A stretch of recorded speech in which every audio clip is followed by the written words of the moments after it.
Welcome back ভালোবাসা মানুষজন নতুন একটি এপিসোডে। আজকের এই চিঠিটা পড়তে পড়তে আমার গলা শুকিয়ে গিয়েছিল। একটা মেয়ে যে আমাদের সমাজে বিশ্বাস করেছিল, প্রেমে বিশ্বাস করেছিল আর বিশ্বাস করেছিল একজন পুরুষকে, অথচ তার ভাগ্যে যা এসেছে তা বিশ্বাসঘাতকতা না, সরাসরি নিষ্ঠুরতা। সে বলছে প্রেম করেছিলাম, সেক্স করিনি, তবু আমি গর্ভবতী।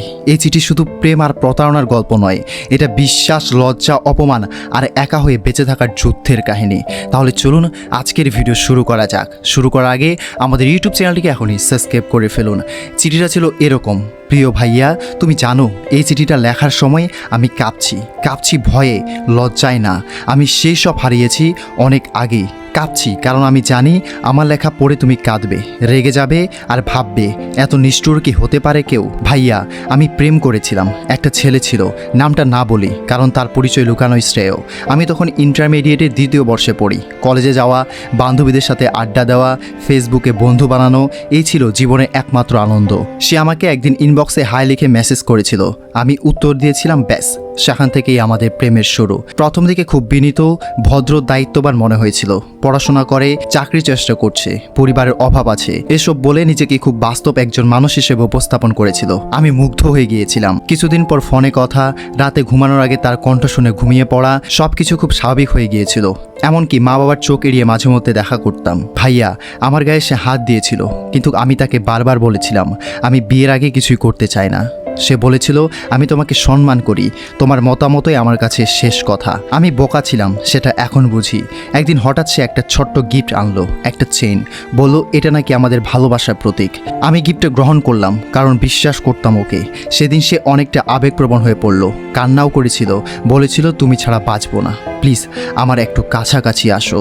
আমি বুঝতে পারছিলাম ও কি চাইছে, কিন্তু আমি স্পষ্টভাবে না বলেছিলাম। আমি তাকে ঠেলে সরিয়ে দিয়েছিলাম। আর ভাইয়া, সেদিন সে বলেছিল তোমার উপর জোর করব না, কারণ আমি তোমাকে ভালোবাসি। আমার কি অদ্ভুত শান্তি লেগেছিল জানো। আমি মনে করেছিলাম কি ভাগ্য আমার, এমন একজন ছেলে পেয়েছি যে শুধু শরীর চায় না, মন চাই। কিন্তু ভাইয়া, কয়েক সপ্তাহ পর থেকে আমার শরীর খারাপ হতে শুরু করলো, বমি, মাথা ঘোরা, ক্লান্তি। আমি ভাবছিলাম ভাইরাস বা গ্যাস্ট্রিকের সমস্যা হবে। মা চিন্তিত হয়ে পড়েছিলেন, হাসপাতাল নিয়ে গেল। সেখানে ডাক্তার কিছু টেস্ট দিল। রিপোর্ট আসার পর মা যেন পাথর হয়ে গেলেন। ডাক্তার শুধু বলল আপনার মেয়ে প্রেগনেন্ট। ভাইয়া, ওই শব্দটা আমার মাথায় তখন বারবার বাজছিল, প্রেগনেন্ট। আমি তো ছুঁই ছুঁই করতেও দিতাম না। তখন আমি চিৎকার করেছিলাম, ডাক্তার আপনি ভুল করছেন, আমি ভার্জিন, আমি কারোর সাথে কিছু করিনি। ডাক্তার হেসে বলেছিলেন কখনো কখনো স্পার্ম শরীরে প্রবেশ করলেই কনসিভ হতে পারে, ইনসান সারণ না হলেও। ভাইয়া, আমি তখন কান্না থামাতে পারছিলাম না। মা আমার মুখে একটা চড় মেরে দিয়েছিলেন। তিনি বিশ্বাস করতে পারছিলেন না।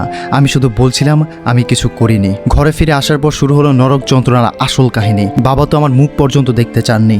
ভাইরা আমাকে ঘৃণা করতে লাগলো। মা আমার দিকে তাকালেই বলতো তুই মুখ দেখানোর যোগ্য না। আমি কাঁদতাম, ভেঙে পড়তাম, কিন্তু কাউকে বোঝাতে পারতাম না যে আমি ধর্ষিত হয়নি, আমি প্রেগনেন্ট হলেও সেক্স করিনি।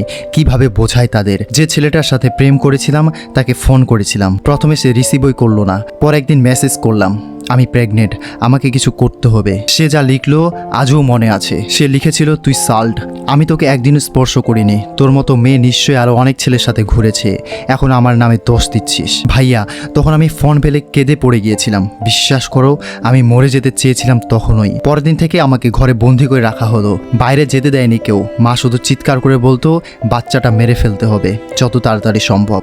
কিন্তু ডাক্তার বলেছিল আমি 4 মাসের প্রেগনেন্ট, আর এত দেরিতে অপারেশন করতে গেলে ঝুঁকি আছে।